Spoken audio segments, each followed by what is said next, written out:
Migraine சொல்லக்கூடிய ஒற்றை தலைவலி பிரச்சனை அதிக நேரம் கம்ப்யூட்டர் மற்றும் மொபைல் ஸ்கிரீன் பார்க்கறதுனால அதிகரிச்சுட்டு வரும் ஒரு பாதிப்பா இருக்குங்க. மைக்ரைன் பிரச்சனை இருக்கிறவங்க செய்யக்கூடிய ஒரு முக்கியமான தவறு என்ன அப்படின்னாங்க, காலை உணவுன்னு சொல்லக்கூடிய பிரேக்ஃபாஸ்ட்டை எடுக்காம இருக்கிறது தாங்க. இதனால என்ன ஆகுது அப்படின்னா, ரத்தத்துல சர்க்கரையின் அளவு ரொம்பவே கம்மியாகுது. இதை ஹைப்போகிளைசீமியா அப்படின்னு சொல்லுவோம். இந்த ஹைப்போகிளைசீமியா மைக்ரைனுக்கு ஒரு முக்கியமான தூண்டுகோலா ட்ரிகரா இருக்குங்க.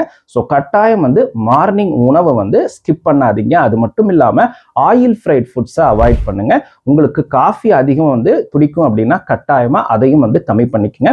ஏன்னா மற்ற தலைவலி இருக்கிறவங்களுக்கு கெஃபைன் தலைவலியிலிருந்து நிவாரணம் கொடுக்கும். ஆனா மைக்ரைன் பிரச்சனை இருப்பவங்களுக்கு ஒரு சிலருக்கு இந்த காஃபில இருக்கக்கூடிய பீட்டா ஃபினைல் எத்திலமைன் அப்படின்ற வேதிப்பொருள் மைக்ரைனை ட்ரிகர் பண்ணுது அப்படின்னு சொல்லியிருக்காங்க. அது மட்டும் இல்லாம சீஸ் உள்ளிட்ட மில்க் ப்ராடக்ட்ஸ் அதிகம் எடுப்பீங்க அப்படின்னா அதையும் அவாய்ட் பண்ணுங்க.